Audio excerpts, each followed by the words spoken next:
Did you ask him to drop the investigation? No, never. Did anyone from the White House? No, in fact, I want the investigation speeded up. Did anyone from the White House ask him to end the investigation? No, why would we do that? Any surrogates on behalf of the White House? Not that I know of. Look, I want to find out if there was a problem with an election having to do with Russia, or, by the way, anybody else, any other country. Well, President Trump, from that NBC interview, being asked did he ever ask Jim Comey to drop the investigation, and there you hear his answer. This, as we are continuing to get more information, a reaction from lawmakers, including the chair of the Senate Intelligence Committee, Senator Burr, putting out, talking to reporters, saying, I actually believe the director might have told us that there had been a request like that, and it was never mentioned by him. So somebody's going to have to do more than have anonymous sources on this one for me to believe that there's something there. I could write something, I could read it over the phone and tell them that it came from Comey. I think the burden is on the New York Times. If they're reporting it and they've got somebody that's got the document, they need to get the document and get it released. The director of the FBI shared more information with Senator Warner and myself than any director has ever shared. I think something as material as that probably would have been something he would have shared had it happened. And Burr said he met with Director Comey the day before he was fired. Let's bring in our panel.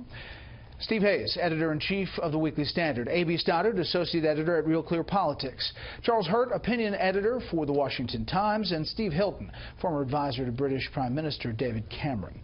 Okay, Charlie, your thought on all of this today? Well, I'm particularly struck by the very stark differences between what the New York Times is reporting and what the White House has said. The White House says that it is a very flat denial. But I do think that as you have pointed out throughout the show, that it's very important to remember, we're talking about parts of a letter that were read over the phone to a reporter. We don't know what the full letter is. It's not in that context. We don't know what Jim Comey walked away from that conversation thinking. And I do think that it's very strange that you have a guy like Jim Comey who has had no problems interjecting himself very publicly at the height of campaigns to say, whoa, wait a minute, something's going on here. If he felt like Trump had attempted to obstruct justice, I just have a hard time imagining that he wouldn't come out and publicly say, we have a problem here. And then one last point is that this letter that he wrote, which is not an unusual thing for him to do, among the people that it would have gone to is Andrew McCabe. And Andrew McCabe, after that letter would have been written, testified that he said to date there's been no effort to obstruct justice. And I think that we are once again getting a little bit some people are getting ahead of themselves on this. Yeah, and it's a deep breath, and context and perspective is key. To your point, Senator David Perdue from Georgia tweeted out tonight, 5 days ago, acting FBI Director McCabe said, quote, there has been no effort to impede our investigation, and he linked then the soundbite talking about this. Steve, we are dealing in facts here, and what we know and what we don't know, and we just don't know the extent of this memo or where it goes. We don't. As with so many discussions we've had here at this table, there is a lot more to learn than what we know. Having said that, we know that the FBI director was fired in part because Donald Trump was tired of the Russia investigation. We know that the president effectively confirmed that he fired James Comey because he was tired of the Russia investigation. With the NBC interview with Lester Holt. And we now know that the FBI director claims that the president had asked him to stop the investigation. Those notes, the contemporaneous notes, according to Comey and his associates, would be admissible in court. We also know that Donald Trump has a history of being less than forthright. When you have a credibility test, as many mistakes as James Comey has made throughout this process, when you have a credibility test, it's likely that James Comey is going to win that one. And to the answer Charlie's point about who would have been told or why wasn't McCabe or the Justice Department brought into this knowledge as far as we know? I think what FBI sources have said to other reporters, not to me, is that he didn't want to influence the investigation. The investigation was taking place underneath him. He didn't think it was appropriate to step up and speak out about this because it could affect the way that his investigators approach the investigation. I think that's a question that Comey needs to take quite seriously, though. It's a legitimate question. Steve, earlier tonight you kind of put it in a broader perspective about people looking at this from the outside saying, what? Well, exactly. I mean, look, we've got to remember the big thing that happened last year. The American people put someone in the White House with no political experience, who they preferred over all the experience, all the money, all the effort that came from the 16 other Republicans and the Democratic side. They said, we've had enough of all of you. We actually want someone who's not particularly skilled at the art of politics, because things need a real shake-up.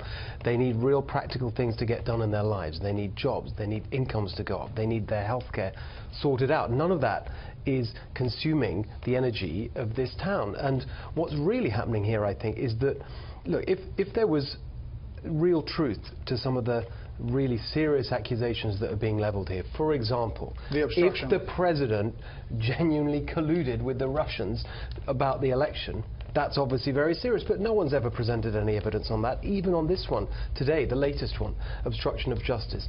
There are huge questions about whether he actually did that. What you're really seeing, I think, is an inexperienced person, exactly who the American people wanted, kind of getting tripped up in the weeds of the swamp and saying things a little more loosely than an experienced professional would do.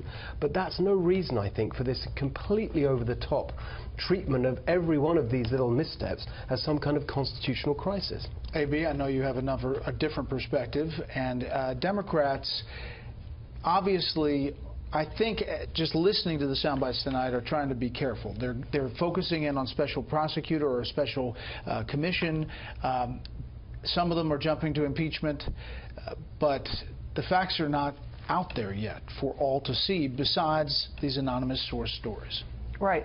Getting excited about impeachment, as I said the other night, is ill-advised, and I think they really run the risk of overdoing it. It's not about the Democrats.